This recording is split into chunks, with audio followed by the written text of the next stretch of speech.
Bismillahirrahmanirrahim. Now this is our another lecture on the main topic of biopharmaceutical aspects of dosage form design. And what we were discussing the membrane transporters mechanisms. We have discussed several mechanisms, and from the last lecture we need to continue from the many peptide like drugs, means examples which are examples of drugs which are absorbed by these transport mechanisms.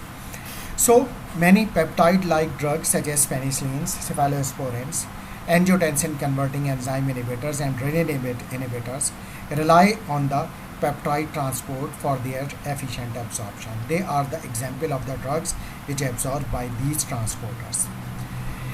Nucleosides and their analogs for antiviral and anti-cancer drug depend on the nucleoside transporters for their uptake. Similarly, जो anti cancer drug हैं like nucleoside transporters, nucleoside inhibitors, nucleotide inhibitors, there are absorbed through the leukocyte transporters, and L-DOPA, which is also levodopa, and alpha-methyl dopa. L-DOPA, which is a drug responsible for Parkinsonism control or used for Parkinson's disease, and the alpha-methyl dopa, which is antihypertensive drugs, are transported by the carrier mediated process for amino acids. यानी जो amino acids के carrier mediated process हैं उससे ये absorb होती है. L-DOPA has much faster permeation rate than methyl dopa, which has been attributed to the lower affinity of methyl dopa for the amino acid. Carrier के L dopa की जो faster permeation है methyl dopa के मुकाबले में, शायद उसकी वजह यह है कि एल डोपा की जो एफिनिटी है अमाइनो एसिड कैरियर ट्रांसपोर्ट से वो ज़्यादा है. The most investigated transporters in the intestine are the ABC family of efflux transporters.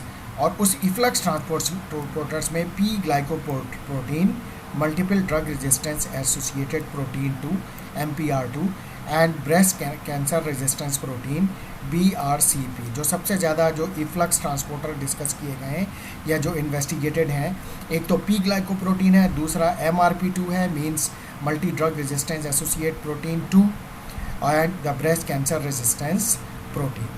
These transporters are highly abundant at the apical lumen membrane of enterocytes. जो एंटेरोसाइट्स हैं यानी जो intestine के जो सेल्स हैं उनके एपिकल साइट पर जो है ये मौजूद होते हैं, हाईली अबंडेंट हैं. And many drugs such as statins, antibiotics, HIV protease inhibitors, immunosuppressants, anti cancer drugs, cardiac drugs have been shown to be substrate of these efflux transporters, and therefore their effective intestinal absorption is limited and there is a detrimental effect on the bioavailability. अब यहाँ पर ये बता रहे हैं कि ये जो PGP प्रोटीन है, P glycoprotein, MRP2, BRCP transporter proteins, ये जो है इफ्लक्स का काम करते हैं. मीन्स के ये क्या करते हैं कि ये जो ड्रग्स हैं यहाँ पे जो इन्होंने मिसाल दी है, स्टैटिन्स हैं, एंटीबायोटिक्स हैं, स्टैटिन्स लाइक सिम्वास्टैटिन, रोवास्टैटिन, रोजोवास्टैटिन और एटोरवास्टैटिन. एंटीबायोटिक्स हो गई, HIV प्रोटीएज इनहिबिटर्स हो गए जो कि एंटी एड्स ड्रग्स होती हैं, इम्यूनोसप्रेसेंट्स हो गए, एंटी कैंसर ड्रग्स हो गए, सर्टेन कार्डिक ड्रग्स. ये जो प्रोटीन्स हैं ये जो है सबस्ट्रेट हैं, मींस कि ये इनके साथ बाइंड हो जाती है और इनके साथ बाइंड होने के बाद ये सेल मेम्ब्रेन को क्रॉस करने नहीं देती, बल्कि इनफ्लक्स के बजाय ईफ्लक्स करा देते हैं, यानी वापस इंटेस्टाइन में फेंक देते हैं, जिसकी वजह से इन ड्रग्स की बायोअवेलेबिलिटी जो होती है वो कम हो जाती है और इनकी एब्जॉर्प्शन लिमिटेड हो जाती है.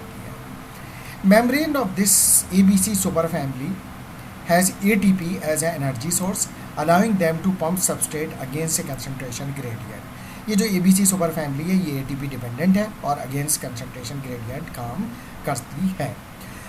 Drugs can simultaneously substrate and inhibition of more than one efflux transporter, suggesting ABC transporter exerts a combined role in detoxification in the intestine. Means कि ये जो है जो इफ्लक्स है ये इनहिबिशन और इफ्लक्स ट्रांसपोर्टर का काम करता है, और ये डिटॉक्सिफिकेशन का काम इस तरह से करता है कि अगर कोई ड्रग ऐसी है जो बॉडी को हार्म पहुंचा सकती है, यानी टॉक्सिक इन नेचर है, तो उसको इंटेस्टाइन में ही रहने देता है और एब्जॉर्ब होने नहीं देता और उसका इफ्लक्स करा देता है। In addition, drugs can either down regulate or induce these transporters. इसके अलावा कुछ ड्रग्स हैं जो इन इफ्लक्स ट्रांसपोर्टर्स को डाउन रेगुलेट कर देती हैं, यानी कम कर देती हैं इनकी क्वांटिटी को, या इंड्यूस कर देती हैं, बढ़ा देती हैं, which can result in drug drug interaction if other drugs are coadminister, और फिर दूसरी ड्रग का इसके साथ इनका रिएक्शन होना शुरू हो जाता है। Unlike passive absorption, where the rate of absorption is directly proportional to the concentration of the absorbable species of the drug at the absorption site. Active transport proceed at a rate that is proportional to the drug concentration only at low concentration, and यानी active transport जो है वो बिल्कुल opposite है passive transportation के, passive diffusion के passive diffusion में तो जो एब्जॉर्प्शन प्रोसेस है वो फैसिलिटेटेड होता है कंसंट्रेशन ग्रेडियंट से, यानी कंसंट्रेशन हाई होगी एब्जॉर्प्शन साइड पे तो ट्रांसफ़र ज़्यादा होगा, जबकि एक्टिव ट्रांसपोर्ट उसके अगेंस्ट भी जा सकता है। At high concentration the carrier mechanism become saturated. हाँ, एक्टिव ट्रांसपोर्ट में हाई कंसंट्रेशन पे ऐसा हो सकता है कि कैरियर में जो सिस्टम है वो सैचुरेट हो जाए, and further increase in drug concentration will not increase the rate of absorption, यानी मजीद कंसंट्रेशन के बढ़ने से रेट ऑफ एब्जॉर्प्शन बढ़ेगा नहीं, unlike passive diffusion that is the rate of absorption remains constant. और जब ये कांस्टेंट होगा रेट ऑफ एब्जॉर्प्शन तो हम इसको ज़ीरो ऑर्डर एब्जॉर्प्शन भी कह सकते हैं, या ज़ीरो ऑर्डर काइनेटिक्स भी कह सकते हैं। Absorption rate and concentration relationship for active and passive process are compared in figure 19.13। Figure 19.13 ये आपको रिप्रेजेंट कर रही है passive process and active process. Here the drug concentration at the site of absorption and here the rate of drug absorption, दोनों का जो है वो कंपैरिजन यहाँ पर किया जा रहा है कि क्या फ़र्क पड़ता है। यानी यहाँ से ये ग्राफ ये बढ़ रहा है कि जैसे जैसे ड्रग की कंसंट्रेशन बढ़ रही है रेट ऑफ एब्जॉर्प्शन भी बढ़ रहा है, और ये सीधा सीधा ग्राफ जा रहा है। This is representing passive process और द पैसिव डिफ्यूजन, जबकि एक्टिव प्रोसेस जो है वो बढ़ता है लेकिन एक लेवल पे जाके ये स्टैटिक हो जाता है। Active process where transporter has been saturated, यानी अब ये यहाँ से ज़ीरो ऑर्डर प्रोसेस शुरू हो गया कि बस फिक्स रेट ऑफ एब्जॉर्प्शन होगा। अब ड्रग की कंसंट्रेशन कितनी ही बढ़ती चली जाए ये एब्जॉर्प्शन रेट फिक्स रहेगा। ये क्यों हो रहा है? बिकॉज सिस्टम इज सैचुरेटेड, इससे ज़्यादा सिस्टम अपनी कैपेसिटी को नहीं बढ़ा सकता है। Competition between two similar substances for the same transfer mechanism and the inhibition of absorption, one or both compounds, and temperature dependence are characteristics of carrier mediated transport.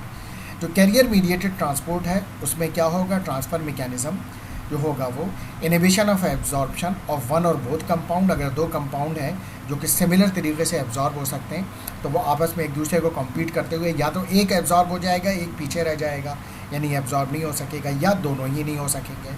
इसके अलावा टेम्परेचर डिपेंडेंट भी होती हैं। High temperature high working capacity of carrier mediated transport, low temperature low efficacy और the low activity of the carrier mediated transport.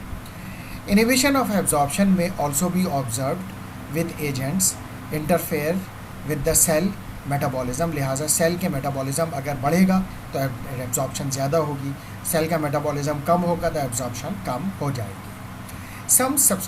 वैसे भी active transport में तो ये है कि अगर मेटाबॉलिज्म कम होगा तो ATPs कम प्रोड्यूस होंगे, जब ATPs कम प्रोड्यूस होंगे तो एक्टिव ट्रांसपोर्ट को एनर्जी नहीं मिलेगी और फिर वो काम नहीं कर सकेगा। Some substances may be absorbed by simultaneously carrier mediated and passive transport processes. कुछ ड्रग्स जो होती हैं वो दोनों तरीके से एब्जॉर्ब होती हैं, पैसिव डिफ्यूजन से भी और कैरियर मीडिएटेड के जरिए भी। The contribution of the carrier mediated process to the overall absorption rate decreases with concentration and at a sufficient high concentration is negligible. जैसे जैसे कंसंट्रेशन बढ़ती जाती है कैरियर मीडिएटेड की कैपेसिटी उस लिहाज से नहीं बढ़ती बल्कि कम होती चली जाती है, क्योंकि वो उसके पैसिव डिफ्यूजन के मुकाबले में अपनी कैपेसिटी को नहीं बढ़ाता और वो सैचुरेट हो जाता है, तो उस वजह से उसकी जो वर्किंग है वो फिर एक लेवल पे आके नेग्लिजिबल कंसिडर की जाती है कंपेयर टू पैसिव डिफ्यूजन.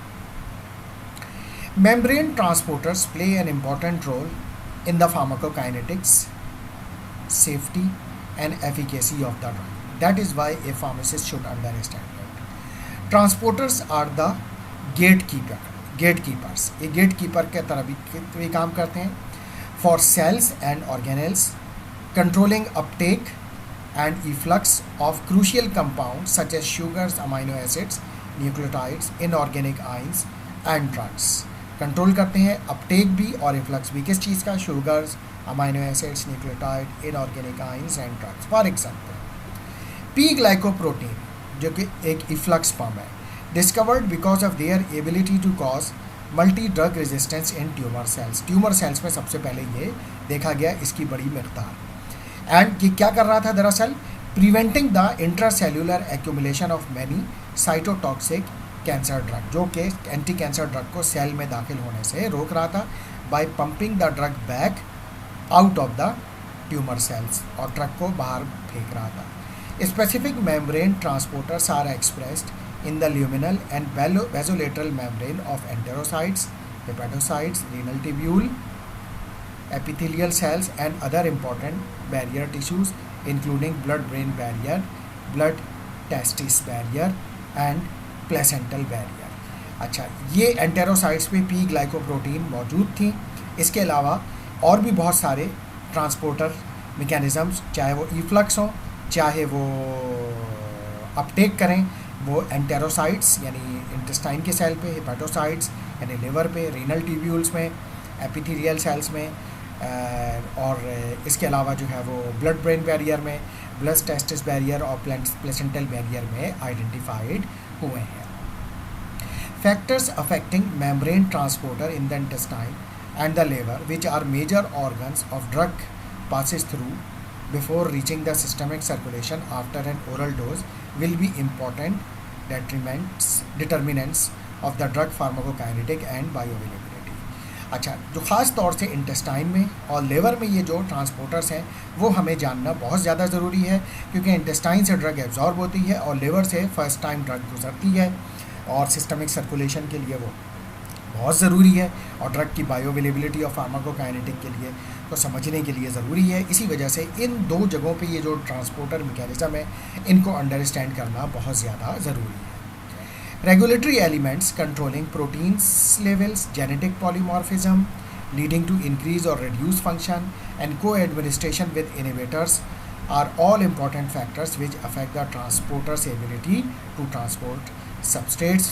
ऐसे सब्सटेंसेस जो कि हम अपने फूड या ड्रग्स में ले रहे हैं, जो कि जेनेटिक पॉलीमॉर्फिज्म यानी एक से ज़्यादा जेनेटिक कैरेक्टरिस्टिक शो कर सकते हैं, फंक्शंस को रिड्यूस या इंक्रीज़ कर सकते हैं, और ट्रांसपोर्टर्स की एक्टिविटी को भी चेंज कर सकते हैं. तो हमें उनको जानना ज़रूरी है कि किस तरीके से वो ड्रग पर अफेक्ट डाल सकते हैं, ड्रग की एब्जॉर्प्शन पे, ड्रग की डिस्ट्रीब्यूशन पे, ड्रग के मेटाबॉलिज्म पे, ड्रग की एंट्री इनसाइड द सेल पे, और ड्रग की रेजिस्टेंस पे.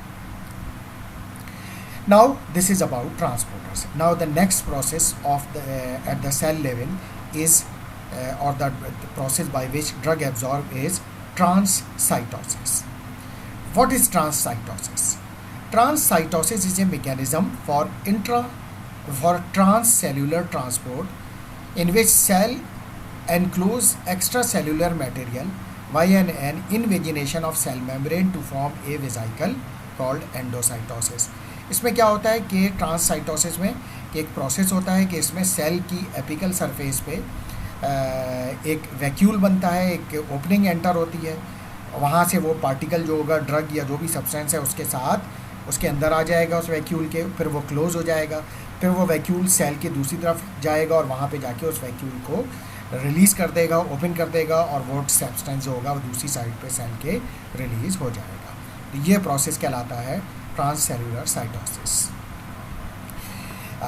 They moves the vesicle across the cell to eject the material through the opposite cell membrane by the reverse process called exocytosis. यानी पहले endocytosis होगा, यानी सेल मेम्ब्रेन जो होगी वो उसमें वेसिकल बना के मटेरियल को अपने अंदर ले लेगी, उसके बाद फिर वो अक्रॉस द सेल दूसरी साइड पे जाएगा, अपोजिट साइड पे, और वहाँ जाके वो एक्सोसाइटोसिस कर देगा, यानी वो मटेरियल जो उसने एनगल्फ किया था उसको वो रिलीज कर देगा। This is a process by which macromolecule such as proteins और पार्टिकल्स आर एब्जॉर्ब। ये एक प्रोसेस है जिसके ज़रिए प्रोटीन्स और पार्टिकल्स जो कि बिग साइज़ के होते हैं वो एब्जॉर्ब हो जाते हैं। It is not an important route for oral absorption of drugs that are in solution. जो सोल्यूशन में ड्रग हैं उनके लिए ये इतना इम्पॉर्टेंट नहीं है। Endocytosis can be further sub divided into 4 main processes. वो क्या हैं? Clathrin mediated endocytosis and macropinocytosis, caveolin mediated endocytosis and phagocytosis. ये 4 फर्दर सब डिवीजन है इस प्रोसेस की। Nano particles have been shown to be absorb to greater extent than micro particles and there has been much debate whether this mechanism of take could be exploited further by the peptide and protein drugs। अच्छा, दूसरी चीज़ ये कि nano particle जो है वो ज़्यादा absorb होते हैं greater extent than the micro particles, और ये डिबेटेबल टॉपिक है कि क्या अपटेक पेप्टाइड और प्रोटीन ड्रग्स का भी होता है या नहीं होता है इस तरह से। Transcytosis is also a means by which some viruses, bacteria and prion proteins can gain entry into the lymphatic system through absorption by enterocytes and specialized cells called M cells and gut associated lymphoid tissues। अच्छा, ये भी एक identification है कि viruses, bacteria and prions क्या होती हैं? ये ऐसी प्रोटीन होती हैं जो कि इन्फेक्शन कॉज करती हैं। जैसे फॉर एग्जांपल इसमें सबसे कॉमन है मैड काउ डिजीज़। मिल्क में ये प्रोटीन होती हैं, मैड काउ प्रोटीन्स, और ये अब जब मिल्क हम पीते हैं तो वो प्रोटीन एब्जॉर्ब हो जाती हैं और वो हमारी बॉडी में इन्फेक्शन करती हैं। तो prions are the protein that cause infection in human. तो ये एब्जॉर्ब हो जाती हैं लिम्फेटिक सिस्टम से, एंटेरोसाइट्स के स्पेशलाइज एम सेल से, और गैल्ट से यानी गट एसोसिएटेड लिम्फॉइड टिश्यू से। तो शायद जो है ये भी ट्रांससाइटोसिस का ही मैकेनिज्म है जिसके ज़रिए ये प्रोसेस होता है। नाउ पैरासेल्यूलर पाथवेज, ये तो हमने ट्रांससाइटोसिस के प्रोसेस कर दिए। What about the paracellular pathways? The paracellular pathways differ from all other absorption pathways and it is the transport of material in the aqueous pores between the cells rather than across them। यानी दो अगर sales हैं उनके दरमियान में जो space है जहाँ पर एक्वस पोर्स हैं वहाँ से ये एब्जॉर्प्शन होती है। तो इस वजह से इसको पैरासेल्यूलर पाथवे भी कहा जाता है। The cells are joined together via closely fitting tight junctions on their apical side. वैसे तो सेल्स जो होते हैं वो आपस में ज्वाइंट होते हैं क्लोजली फिटिंग टाइट जंक्शंस में। The intercellular space occupy only 0.01% of the total surface of the epithelium, और वो जो इंटरसेल्यूलर स्पेस है वो फिर सिर्फ 0.01% हो गया। The tightness of these junction can differ considerably between different epithelia of the body and in general absorptive epithelia such as epithelium of the small intestine tend to be leakier than the other epithelia. दूसरी चीज़ ये कि ये 0.01% fix नहीं है, यानी दो sales के दरमियान में सरफेस एरिया, ये एरिया टू एरिया वेरी भी करता है, और इंटेस्टाइन में ये एरिया ज़रा ज़्यादा होता है, यानी गैप जो है सेल्स के दरमियान ज़्यादा होता है, जिस वजह से वो कंपेयर टू अदर साइड के एपिथेलियल सेल्स ज़रा लीकर इन नेचर होते हैं कि उसमें से आसानी से एक्वस मटेरियल गुजर जाता है।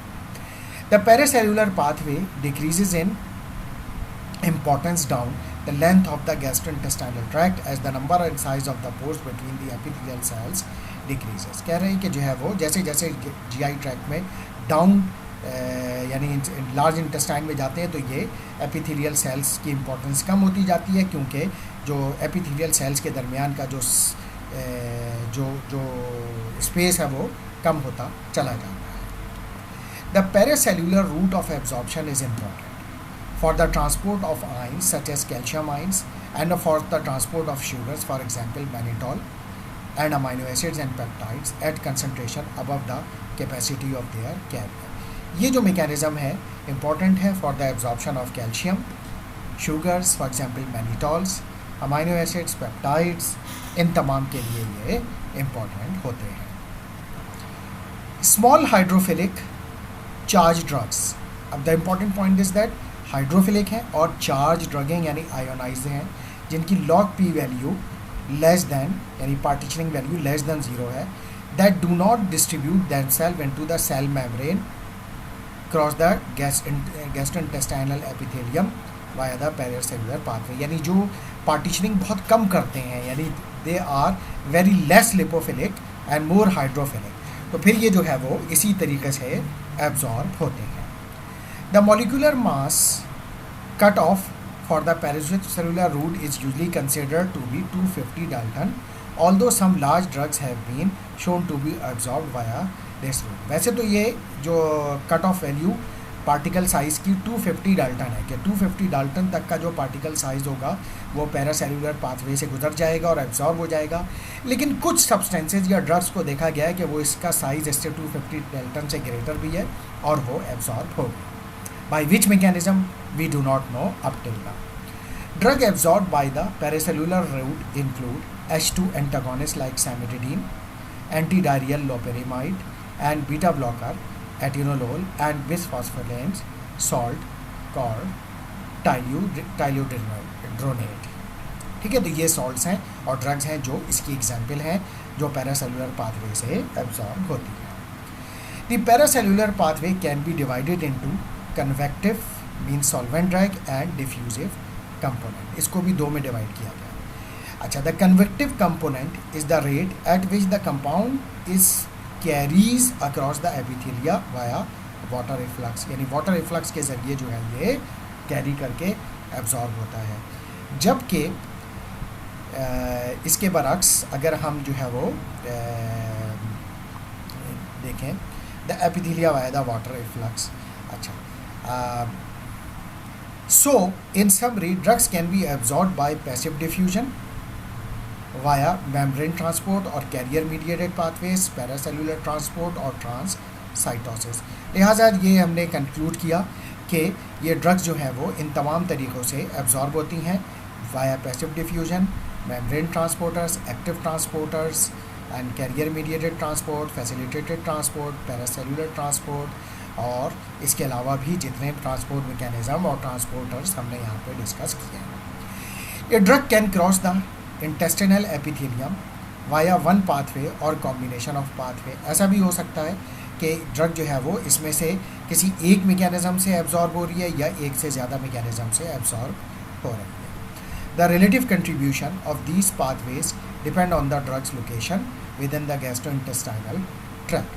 अब ये डिपेंड करेगा कि ड्रग किस लोकेशन से एब्जॉर्ब हो रही है, जहाँ पर इसमें से जो मैकेनिज़्म ज़्यादा डोमिनेट करेगा फिर ड्रग उसी तरीके से एब्जॉर्ब होगी. So this is all about of transport mechanism. ये हमने ट्रांसपोर्ट के तमाम मैकेनिज़म्स कंप्लीट कर दिए. नाउ प्री सिस्टमिक मेटाबॉलिज्म, यानी ड्रग जो है वो सिस्टमिक सर्कुलेशन में आने से पहले ही मेटाबोलाइज हो गई. अब वो किस तरीके से हो सकती है, यानी ये भी कह लीजिए आप कि बायो अवेलेबिलिटी कम कर रही होती हैं क्योंकि ड्रग जो है वो पहले ही मेटाबोलाइज होके इनएक्टिव फॉर्म हो. As well as having the ability to cross the gastrointestinal membrane by one of the route describe, a drug also need to be resistant to degradation और the metabolism during this passage. कि जहाँ हम ये बात कर रहे हैं कि ड्रग को गैस्ट्रोइंटेस्टाइनल मेम्ब्रेन से गुजर के सिस्टमिक सर्कुलेशन में आना चाहिए या ब्लड में एंटर होना चाहिए, वहाँ ये भी ज़रूरी है कि वो इस प्रोसेस के दरमियान में, यानी जब वो इस पैसेज से गुजर रही हो तो उस दौरान डिग्रेड या मेटाबोलाइज ना हो, बल्कि इंटैक्ट फॉर्म में सिस्टमिक सर्कुलेशन में पहुंच सके. All drugs that are absorbed from the stomach, small intestine and upper part of the colon pass into the hepatic portal system. जो भी ड्रग है स्मॉल इंटेस्टाइन, स्टमक या कोलोन से absorb हो रही है, अपर पार्ट ऑफ कोलोन से, उसको हेपेटिक पोर्टल सिस्टम में एंटर होना है और हेपेटिक पोर्टल वेन ब्लड को लेकर जाएगा और इस ड्रग को लिवर में. That is why expose to the liver before reaching the systemic circulation. लिहाजा ये तमाम ड्रग जो होगी एक्सपोज होगी लिवर में. Therefore, if the drug is going to be available to the systemic circulation, it must also be resistant to metabolism by liver. यानी इस first pass जो इफेक्ट है लिवर में उससे इसको रेजिस्टेंट होना चाहिए, या अगर मेटाबोलाइज हो भी रही है तो इतनी ज़्यादा मेटाबोलाइज या इतनी एक्सटेंसिवली मेटाबोलाइज ना हो जाए कि कहीं ऐसा ना हो कि ड्रग जो है वो एक्टिव फॉर्म में बचे ही नहीं और फिर उसका थेरेप्यूटिक इफेक्ट या क्लिनिकल इफेक्ट प्रोड्यूस ना हो।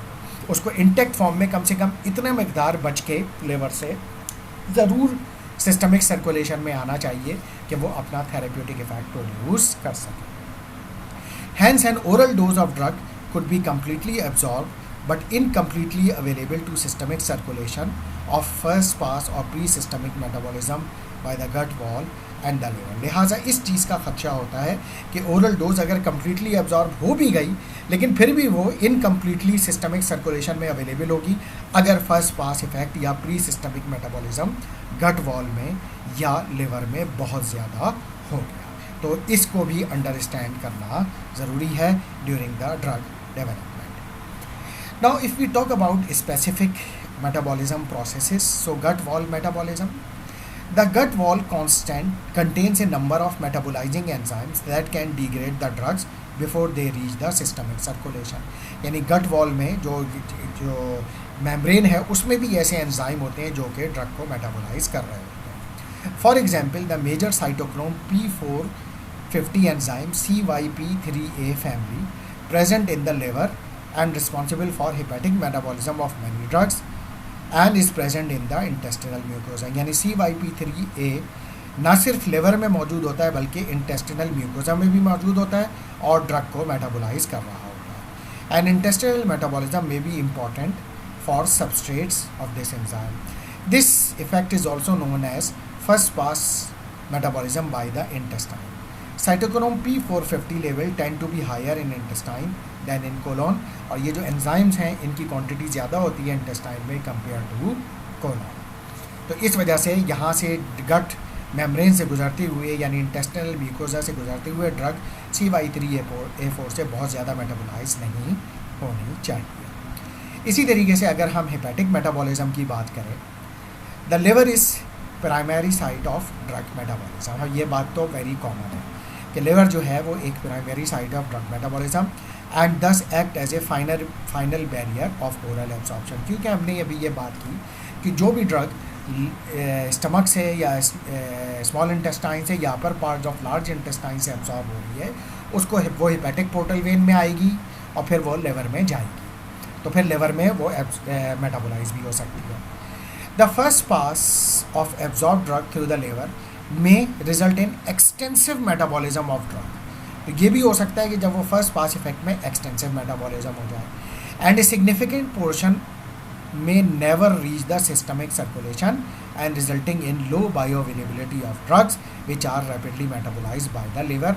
और फिर उस एक्सटेंसिव मेटाबॉलिज्म के नतीजे में जो ड्रग होगी वो सिस्टमिक सर्कुलेशन में नहीं पहुंच सकेगी, लो बायोअवेलेबिलिटी हो जाएगी उस ड्रग की और उस वजह से उस ड्रग का फिर वो इफेक्ट नहीं आएगा। The bioavailability of susceptible drug may be reduced to a such extent as to render the gastrointestinal route of administration ineffective or to necessitate an oral dose which many times larger than the intravenous dose, for example propranolol। अब इससे बचाने का एक तो तरीका ये है कि या तो आप इसको ओरली दे नहीं, या फिर अगर ओरली देना है तो इसकी क्वांटिटी डोज इतनी ज़्यादा बढ़ा दें कि फिर अगर एक्सटेंसिव मेटाबॉलिज्म हो भी तो जो ड्रग बच जाए वो इतनी ज़रूर हो कि वो थेरेप्यूटिक इफेक्ट प्रोड्यूस कर सके, for example propranolol. Although propranolol is well absorbed orally from the gut, only approximately 30% is oral dose is available to the systemic circulation।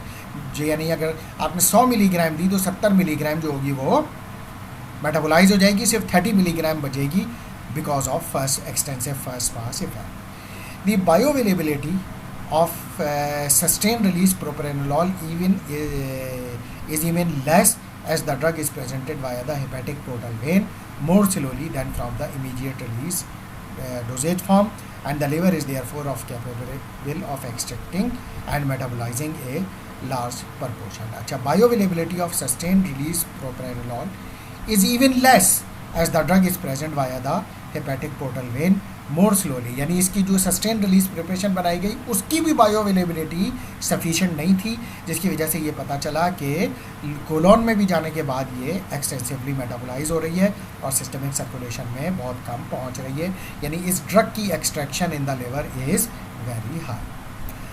Other drugs which are susceptible to large first pass effects are cholesterol lowering agent like atorvastatin, anesthetic agent lidocaine, the tricyclic antidepressants imipramine, and benzodiazepine diazepam and analgesic pentazocine जो कि एक narcotic analgesic है, and morphine. ये तमाम drug जो हैं इनमें जो हेपेटिक मेटाबॉलिज्म है वो बहुत ज़्यादा एक्सटेंसिव है. First pass metabolism can be avoided by drug administration via the mouth. First pass effect को हम अवॉइड कर सकते हैं किन किन तरीक़ों से. या तो ड्रग के एब्जॉर्प्शन हो कहाँ से, माउथ से यानी बकल कैविटी या सबलिंगुअल से, और वाया द रेक्टम, या फिर वही सपोजिटरी की फॉर्म में रेक्टम्स के ज़रिए दिया जाए. The arrangement of the blood vessels in these regions means that the absorbed drug does not pass through the liver first, therefore entering the systemic circulation. यानी इन जगहों पे रेक्टम हो गई, बकल कैविटी हो गई या सबलिंगुअल स्पेस हो गई, यहाँ से जो ड्रग एब्जॉर्ब होगी वो फर्स्ट टाइम लिवर से नहीं गुजरेगी और डायरेक्ट सिस्टमिक सर्कुलेशन में आ जाएगी. इस तरह से जो है ये ड्रग जो है वो फर्स्ट पास इफेक्ट से बच सकती है. So this is all about of the effect of drug and first pass metabolism, all about of gastrointestinal physiology. हमने इसको जो है वो डिस्कस कर लिया, तमाम फैक्टर्स कर लिए. इसके बाद हम नेक्स्ट लेक्चर से इंशाल्लाह we are going to start physicochemical parameters of the drug, कि जब भी drug development, biopharmaceutical aspects of physicochemical parameters of drug and formulation factors. Thank you very much.